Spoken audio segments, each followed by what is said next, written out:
so that they know that there's a free training they can participate in and then get a reward for it. So thank you very much for staying with us despite the challenges of connections. So we were discussing something. So now, how do you approach this team now and discuss this your discovery with them? Now, the question now is, how can you as a manager approach the team to uncover underlying issues? The underlying issues you are suspecting to, that may affect you, that they are affecting your team.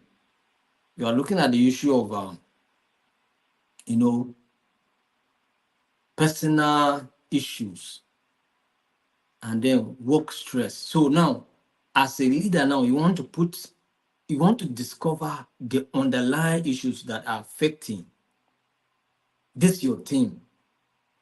Now, how do you approach the team now to uncover some of these things?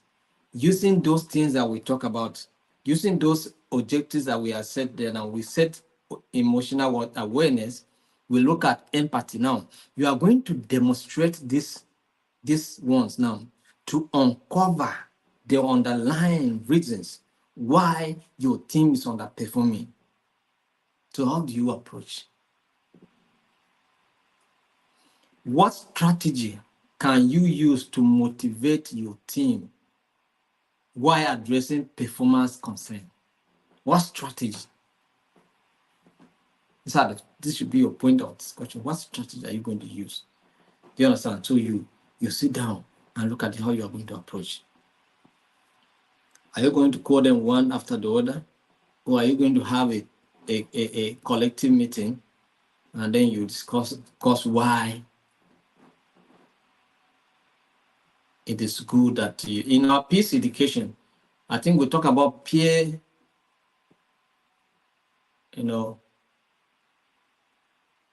this thing. So once you have them and they sit a cycle kind of discussion, they discuss at the level. So we are saying that for you to promote open communication, is good if you can call them as a group to discuss as a team, because this is a team. They may be able to share with you what are the challenges, and then you may still deploy other strategies to get more information. Maybe after a group discussion, you can still have individual discussions to get more information and know. But you are going to put your empathy and self-awareness into play, emotional awareness, to make sure that you get the information you want from this team for you to be able to solve the issue of underperformance. And so what are the strategies are you going to put in place to influence their performance? Then it means that it's possible that as a manager, you may decide to say, out of your, maybe at the organizational level, there may be nothing to do to assist in this personal challenge, but as an individual, you as an individual manager, you are going to assist this person to solve a personal problem. Do you understand? Managers behave like that.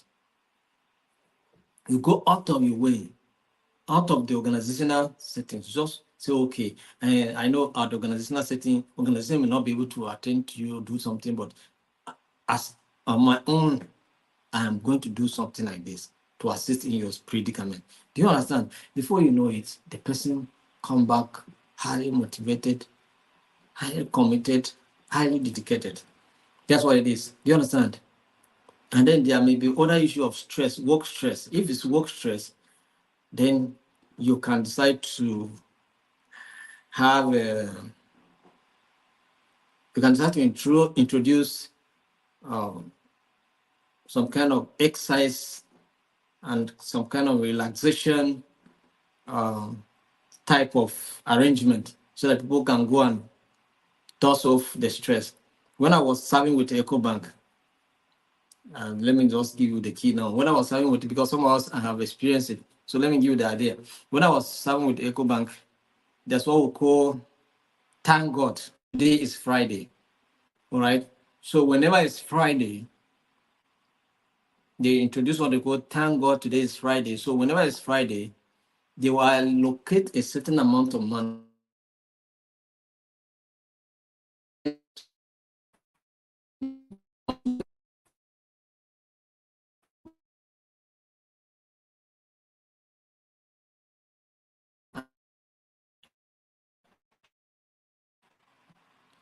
I think I went for so no challenge. Make yourself available. You will enjoy it. If not, you can start to do whatever you want to do. So I think I also participated in such. I went. We ate fresh fish. Take some. Then those that wanted to take alcohol, those that wanted to take soft drink, take soft drinks. We relax. At the end of the day, we'll go. The weekends we'll go dust off the stress. Resume on Monday, highly motivated and committed. Do you understand? Because the fresh fish was still ringing in our head. The beer we we drank, the soft drink we drank, was still in our head. So there was motivation. And so they used to motivate us every weekend. We give us so Monday, you are not coming to work thinking, hi, Monday is always tough. No, you are not thinking that because the fresh fish is still in your head. The yogurt, the juice you took, they are still fresh in your head. So you don't think about the Monday stress. Do you understand? It's a strategy. So it keep the team motivated and they keep meeting their results. That's all. That is the secret. So that's so. What are you going to do to introduce it? It can be an exercise. You can start organize a weekend match. Oh, let's all of us go on.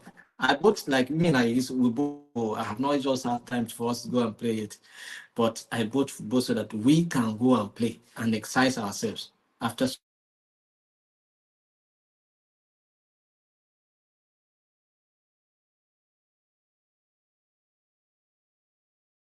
to come and do lesson. At the end of we'll have time to play. Do you understand? That's it.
I just mention a name now.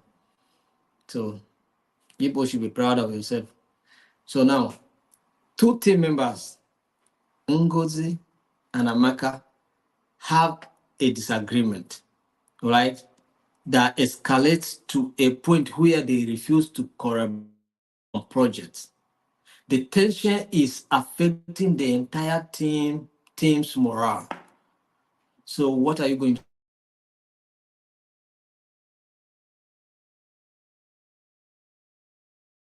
disagreement? The entire team, is contagious. Do you understand? So it's affecting all team.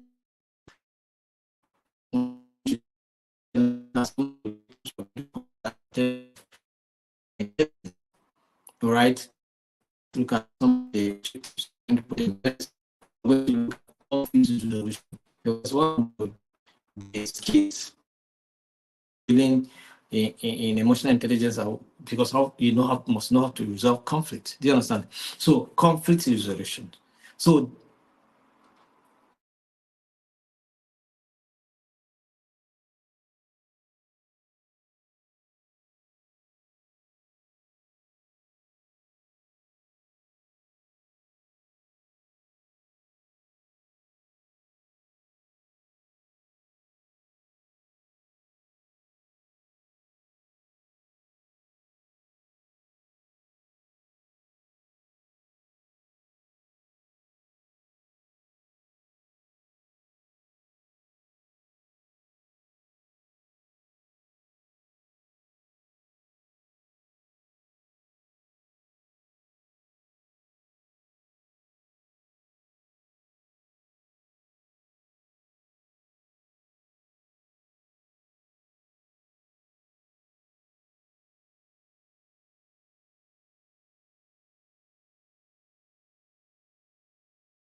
So today's training is seriously very, very good because the network is also good. So, but thank God that we're back. So handling conflicts between team members. All right. So how do you handle conflicts between team members? So now we talk about conflict resolution. So you consider yourself as a leader now. So you must mediate the situation by acknowledging the emotions involved. All right. You must mediate. You must act as a mediator now and acknowledging the emotions involved. All right. Communicate. So now you also need to facilitate a conversation that allows both parties to express their feelings and viewpoints. So now this is what you're going to do. Communication. You must consider conflict resolution, and as a leader, you must mediate. And when it comes to mediation, what do you facilitate? You facilitate communication so that, because in mediation, you don't force your opinion on the parties, but you create an atmosphere for them to be able to discuss their problems and come up with a better solution for themselves. Do you understand? You only reframe and frame issues or statements based on what they have said, but you cannot, impose your opinion on them. So you facilitate communication. So what are the discussion points here? What technique can you as a manager use to ensure both team members feel heard? Do you understand? So you give them the opinion to communicate. So what's the techniques? We are going to use dialogue, right? What techniques are you going to use? I'm giving you answers. We use dialogue, right? So that you give them the opportunity to discuss their problem and understand what is involved. All right. So everybody come. Let's have a roundtable discussion. Say your opinion. What is going on? After Ngozi finish, Amaka, what is the problem? Say your own opinion. Say what is in your mind. So all of them say it, whatever it is you want to say.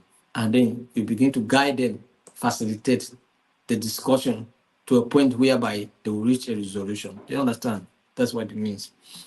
So how can you also guide them towards a constructive resolution that builds collaboration? Now, collaboration has been a challenge. Now, how are you going to, make sure that these team members now do not just resolve their problem, but also begin to collaborate? Do you understand? That's what you need to do. So it's an assignment on you as a team leader to be able to achieve this. So what do you need to do? Maybe after the resolution, you give them a task that they need to do together. Do you understand? You assign them a task to do together. And by so doing, that will encourage your collaboration. And then you are able to resolve that issue. Let's look at case study number 3. Leading through organizational change. Leading through what? Organizational change. When change comes in the organization, how do you go with it? How do you run with it? How do you flow with it? With changes that occur in the organization? Do you understand? So let's look at the scenario. A company is undergoing a major restructuring, causing anxiety among employees about job security and changes in roles. Some of you used to experience this, right? Because some of you are from Lagos and now you have to be transferred to Abuja. And then you are thinking, wow, Abuja, how am I going to go about this? Accommodation, movement, family. How am I going to deal with this issue? These are the reality of the situation, right? But you have to go with it. Do you understand? You have to go with these realities. So how am I going to deal with this issue? Anxiety, confusion, and all of that. Some of you can even make steps to make sure that it doesn't work. So the transfer doesn't work. Do you understand? So, what are the objectives here? So now you as the manager want to reduce this level of anxiety. What do you need to do? Look at emotional support. We have discussed this, right? Emotional what support. At this point, the people that are affected need what? Emotional support. The people that are involved now that may likely be affected need what we call emotional support. So, as the leader, what do? You need to recognize the fears and the uncertainties of the team. Because everybody is anxious. Everybody is like, oh, I don't know. I'm not doing anything because I don't know whether they will ask me to move now. Do you understand? Even the things I wanted to do, I am not doing because I don't know when they will say I should move. All those things. So people need emotional support. Then clear communication. You must provide transparent information about the changes, right? While being sensitive to employees' emotional state.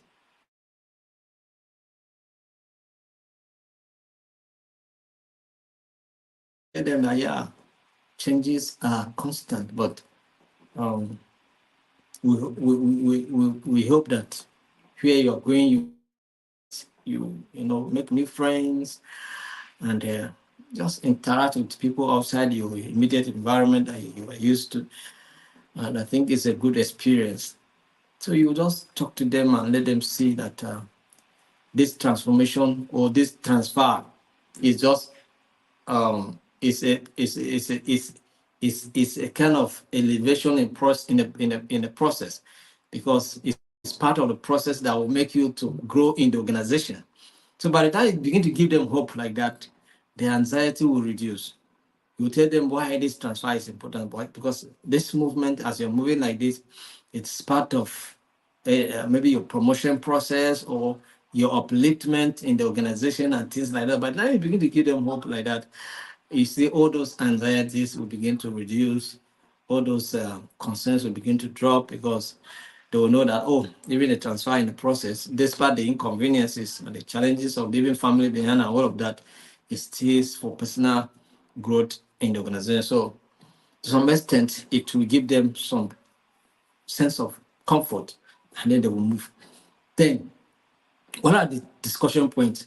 What communication strategies are you going to employ to reassure your team? Do you understand? What those communication measures you're going to put in place or strategies to reassure your team, like just like I have said, so that nobody will feel that they're just punishing me. No, you make them to know that their transfer is also part of their growth plan in the organization, because they need to go through this process to maybe attain another level in their work. Do you understand? So by the time we give this kind of discussion, it will calm the nerves. Do you understand? It will calm the nerves.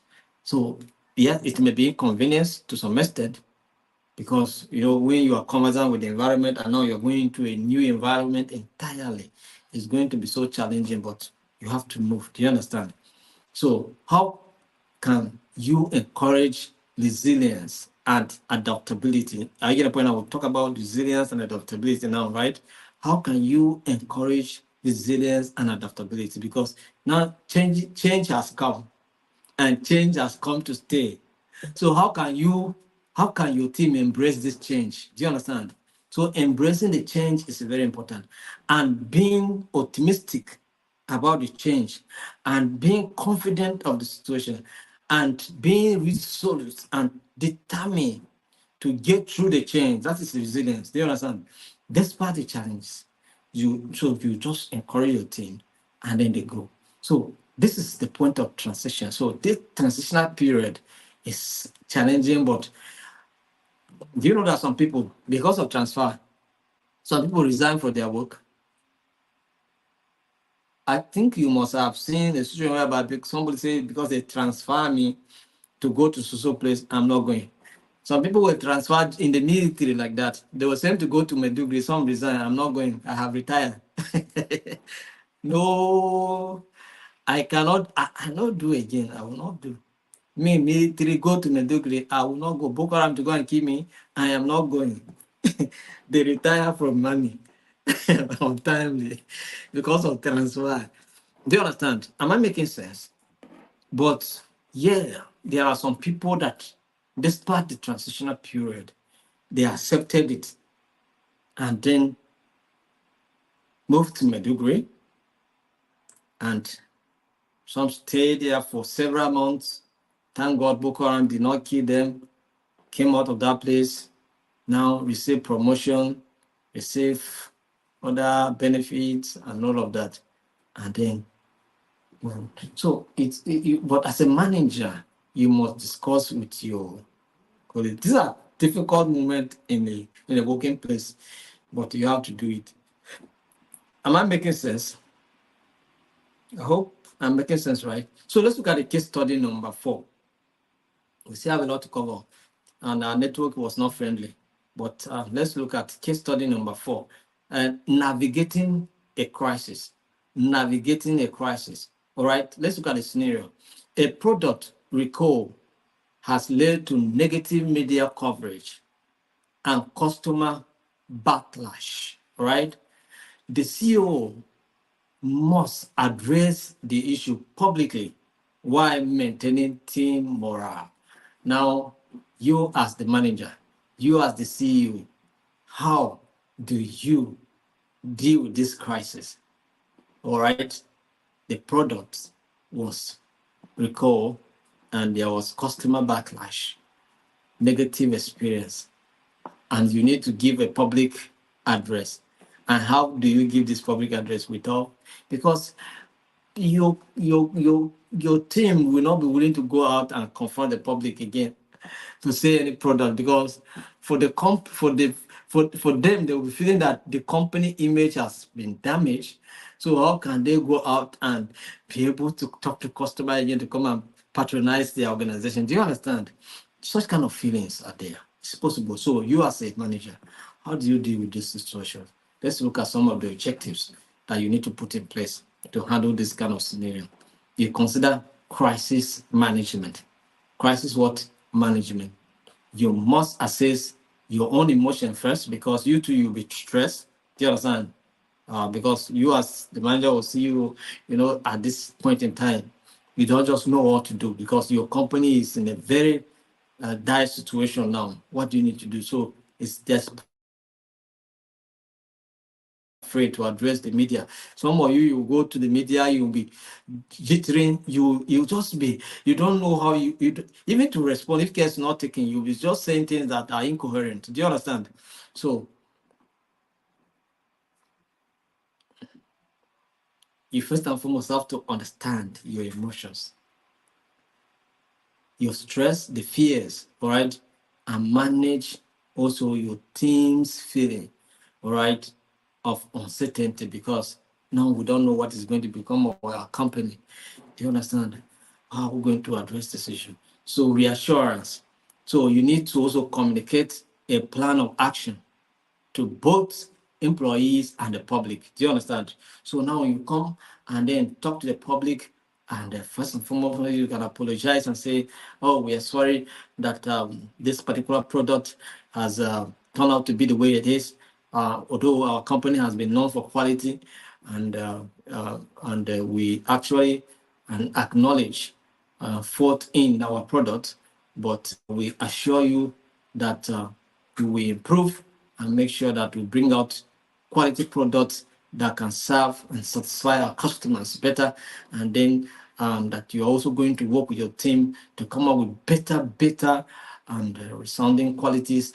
You just say things to assure the public, and then make your team to be motivated and at least be determined to. This is what we call damage control, right? So we need you need to do serious damage control. Do you understand? So, and how you present the issue, how you communicate will determine how you resolve the problem. So, what are the discussion points here? Let's look at it. Let's look at the discussion. So, how can you balance transparency with reassurance in your message? Balancing transparency and reassurance in your message. All right. What steps can you take to support your team during this turbulent time? What steps are you going to take? What do you do? Your team is in a serious situation now. So what kind of comfort are you going to give them to be reassured that, yeah, despite the challenge, we still have hope here. We still have hope here. At least this our product is doing well in the market, or this particular one is doing well. So despite the fact that this one has given us a negative uh, public image, for the fact that we have other ones are doing well, we can be able to leverage on those ones that are doing well and then improve on this one to get out of the situation. But I can tell you that we are going to come out strong and better. And so when you talk like this, at least your team will feel better, right? I hope I'm making sense. Let's go ahead so that we'll finish on time. Fostering diversity and inclusion. Okay, so uh, we talk about this. We have been talking about this. So let me just forget about this case study. You can read it. I'm going to give you the manual because our time is five spent. Despite the fact that network was disturbing us. So let me just go to move to simulations. So engaging simulations to practice applying emotional intelligence in leadership scenarios. So what do? Engaging simulations to practice applying emotional intelligence. We'll talk about the case study. So let's look at the simulations. So let's look at simulation one. Simulation one, the difficult conversation. The difficult conversation. So what is going to be objectives here?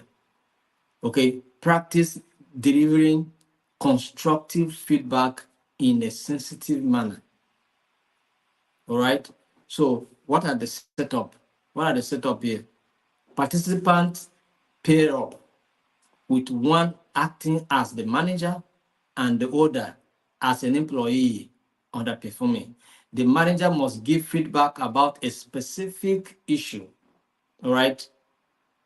Miss deadlines while being empathic being empathic. Do you understand? Being empathic.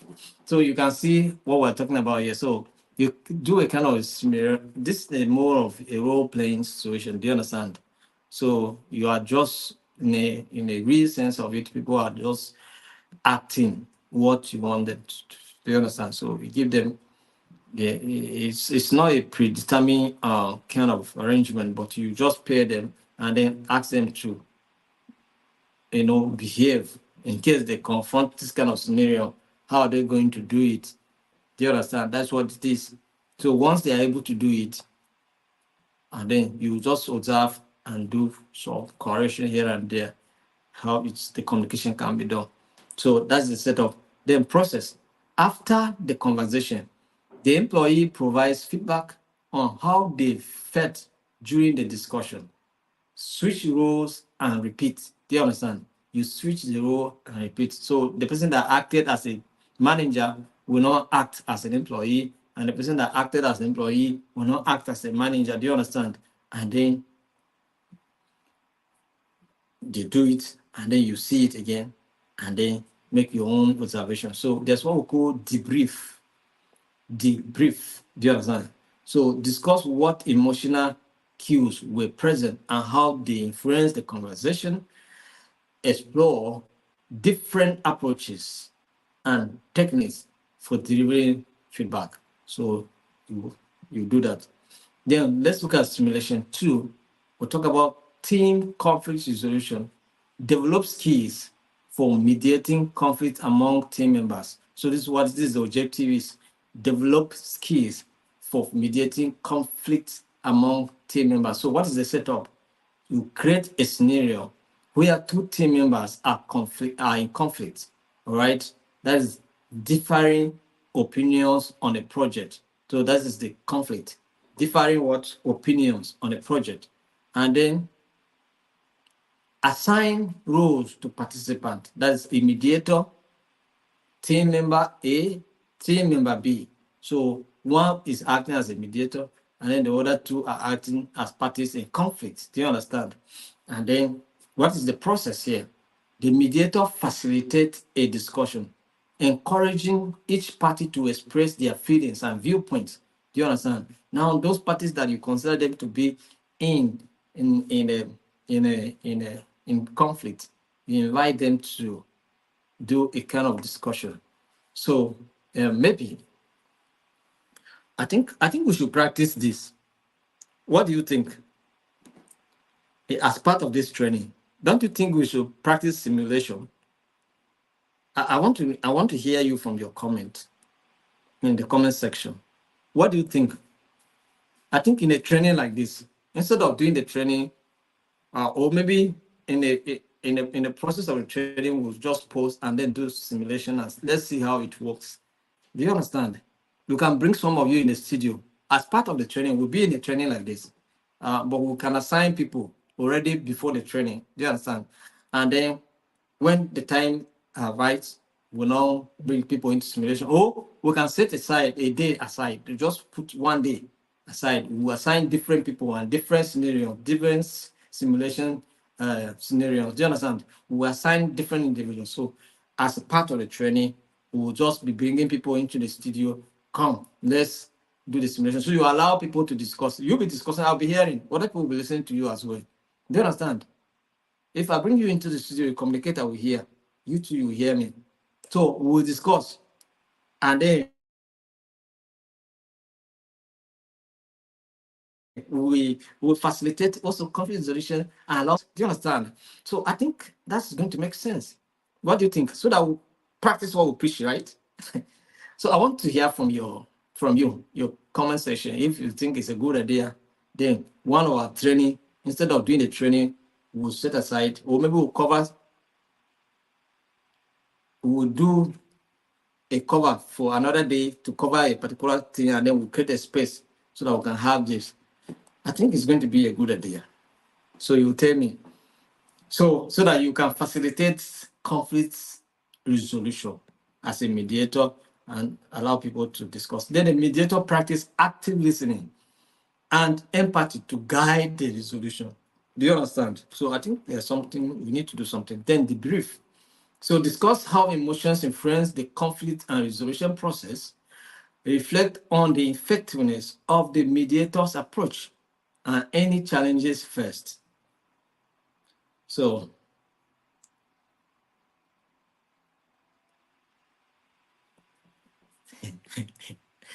I can see that people are saying it's a nice one, it's okay.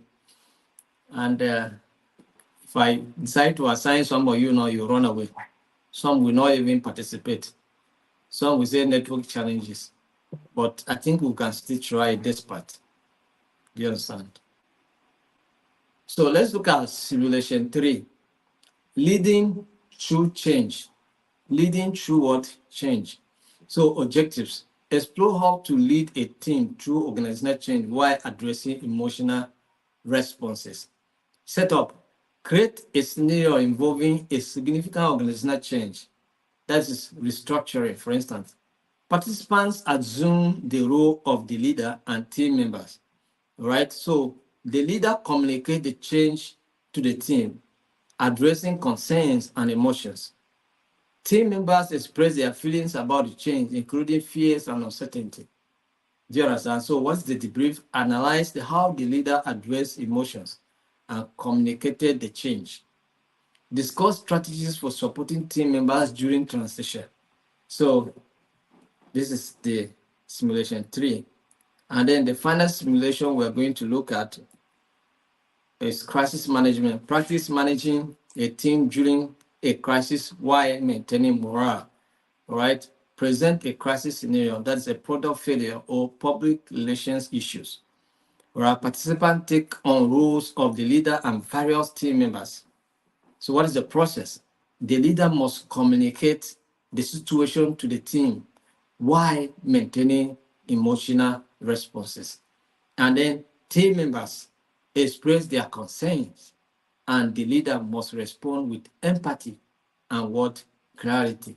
So debrief. Discuss how emotions affected the team the team's response, and the leader's approach. Explore effective communication strategies during the crisis. Yeah. So we have another one, simulation. 5, empathy mapping.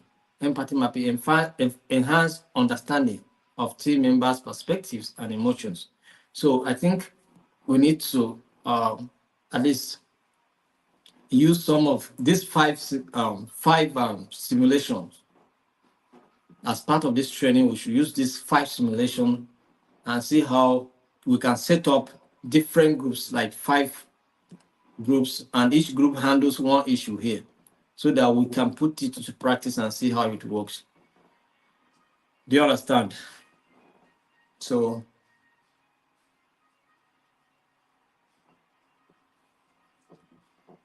maybe we'll bring 5 of you into the studio, and 2, so that each group will have like two participants. In terms of conflicts, we may have like two people in 2 groups. So we'll discuss it and see. I think it's going to be good. It's going to be good. So let's try it. So by and large, I want to thank you very much for today's training. Today's training, there were hitches here and there in terms of network and certain challenges, and that's why we have gone past the time that we used to end our training. But I want to sincerely appreciate you for connecting for today's training, and I hope to see you by tomorrow in tomorrow's training. And maybe tomorrow I'll make this manual available for what we have covered in the last, for what we have covered this week. Do you understand? So it will be shared in our group so that you can have access to it. If you are not had access to the first one, try and get one, and then get this one. Although this one now will cover both the first one and this one. So if you have not had access to the first one, don't bother. This one I'm sending now will cover both the 2 weeks. Do you understand? So you don't need to bother for getting the first one if you have not had it. So that is it. So thank you very much and have a wonderful night rest. See you tomorrow, same time. Bye.